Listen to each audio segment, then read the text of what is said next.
Greetings, family and friends, viewers. Terry here with another video. Just a brief video on current events and stuff. Gonna start off by saying, gosh, it's hot. It's 90 degrees in Kentucky right now, which I know isn't saying much for people like in California. It's like 120 degrees in California, 120 Fahrenheit. So I I don't know how they live. That's unbearable hot to me. Like I complain when it gets to like 77 in my room, which currently it's 78 in my room. So yeah, I complain about it getting stuffy at 78. I can't imagine what 120 feels like. That's awful. I've got we've got air conditioning, and I've got a desk fan that's constantly turned on blowing wind at me, so without my desk fan, I get, ugh, start complaining about the heat. So I can't imagine what California feels like. Golly. Anyway, other than talking weather, I was going to bring up the fact that Microsoft announced the price the other day of the Xbox Series X and the Xbox Series S, which the difference being the S is less powerful graphically. Its graphics card is a little more than half less powerful than the Series X. So I've got a feeling that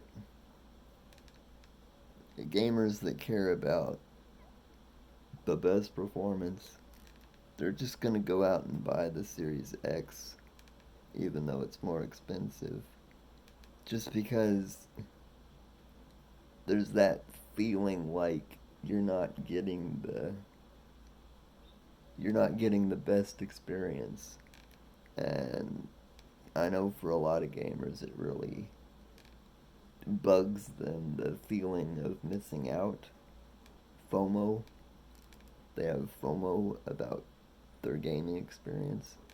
And I've got a feeling they're going to want to pay more just so they can have the best experience they can get, even though it's more expensive. Plus, you have to get the most expensive one if you want physical media, because that's another difference between the two, is that the Series X has a disc drive, a Blu-ray drive, and the Series S is just digital download only, so you have to rely on the digital, which, if you live out in the middle of nowhere, that's not gonna work for you. You need a disk drive so that you can just play your games without worrying about your internet connection and the fact that it could take hours to download a game that's like 90 gigabytes, because AAA games these days take up a lot of room, a lot of hard drive space, which I don't know about the the new SSD in the Series S is only 512 gigabytes, I think, which is really small considering what I just said about AAA games taking up roughly 100 gigabytes. I think there's one game at least that takes up 112 gigabytes. So that's a good portion of the 512 gigabyte drive right there. Yeah, so if you want a 1 terabyte drive, go for the Series X. If you want physical media, like the discs, go for the Series X. So with these things in mind, I just feel like even though it costs more, people are going to end up purchasing the Series X anyway. It it's fascinating to me because PlayStation, Sony is doing it differently. Sony is making the hardware the exact same for its digital version. The only difference with Sony PlayStation is that the digital version doesn't have a disk drive. That's the only difference, though. There's no GPU difference, there's no hard drive storage difference as far as I'm aware. Don't quote me on that one, though. I don't know about the storage, but I think they both have 900 something gigabytes, which was weird. Why didn't they just use a terabyte drive? But anyway, Sony PlayStation has like a 912 gigabyte SSD or something like that. But that's beside the point. Anyway, Sony PlayStation 5 has the same GPU and same CPU, so it's going to run in a similar fashion. The only difference is the disk drive factor, whether you want physical media or not. So I'm going to find it interesting to compare how well the digital version for the Xbox sells and how well the digital version of the PS5's digital version sells, because it'll tell me how many people care about physical media in the year 2020 and how many people just want the best performance that they can buy, because that'll be the difference between the Xbox Series S and the PlayStation 5 digital. So yeah, it's going to be interesting to me. But anyway, to not delay it anymore, as if I'm teasing you, talking around what the pricing actually is. The Xbox Series X is going to be $499, and the Xbox Series S is going to be $299. So about $300 for the S and about $500 for the Series X. So yeah, it's going to be interesting holiday season. I'm really looking forward to how the first week it launches turns out, which I think, if my memory serves me, it's like November the 14th, I think, is their launch day. I should really look these things up before stating things like that. Okay, I looked it up, and it's November the 10th, 2020. So yeah, sooner than I thought. It's going to be interesting, though. I'm really looking forward to how this plays out and the difference between the Xbox digital version and the PlayStation 5 digital version. Because with Xbox, the GPU is very different.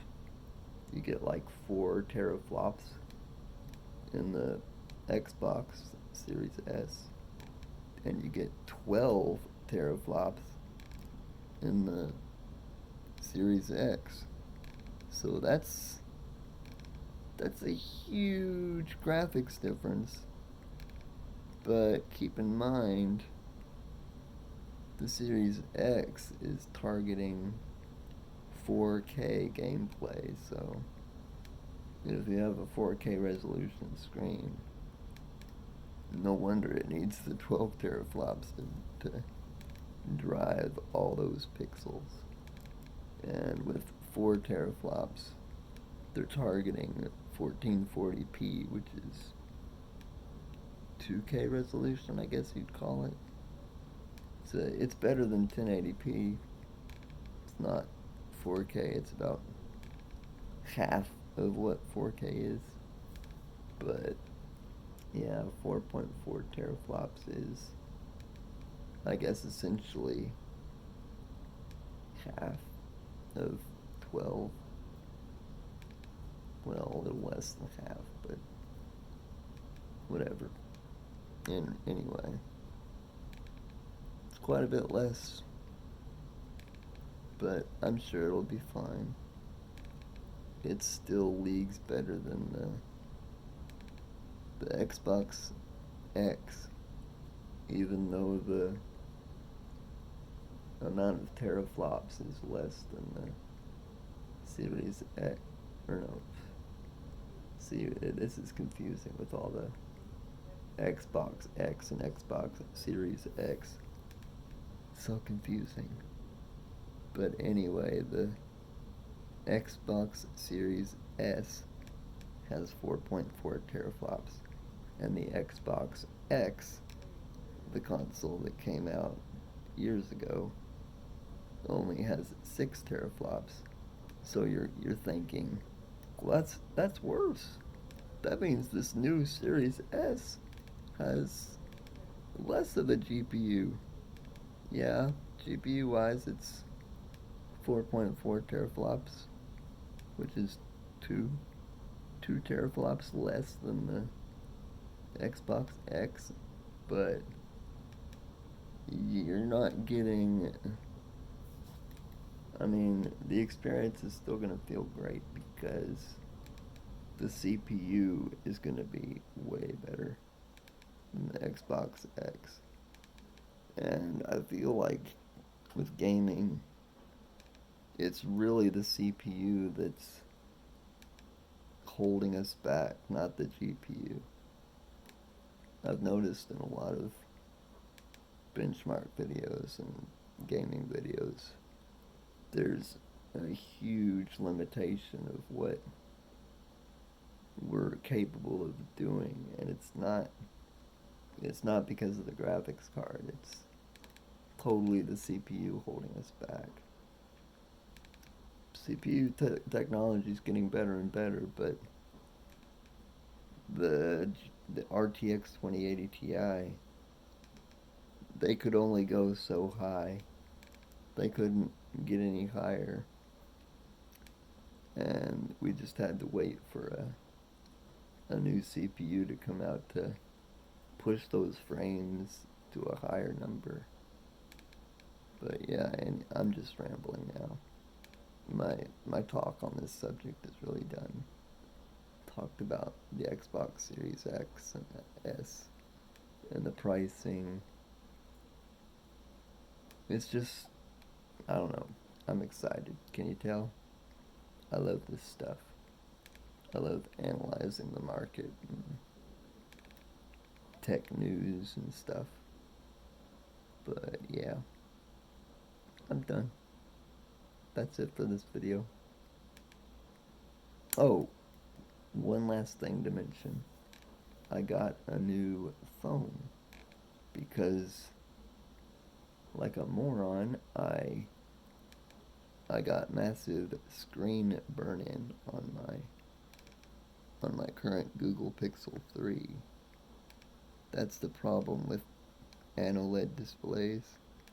If you leave your screen just still for too long, you get icons or whatever you had on the screen just sitting there for long periods of time, you get really bad screen burn in. And even right now, when I'm looking at my phone screen, I can see my Google Play icon. I can see the YouTube icon. I can see my settings icon. Basically, I'm seeing all the icons on my home screen, even though I have the camera app opened. So yeah, that's really annoying. I'm not gonna I'm not gonna make that same mistake ever again. We have we have lock screens on our phones for a reason, and I'm gonna let the lock screen do its thing this time.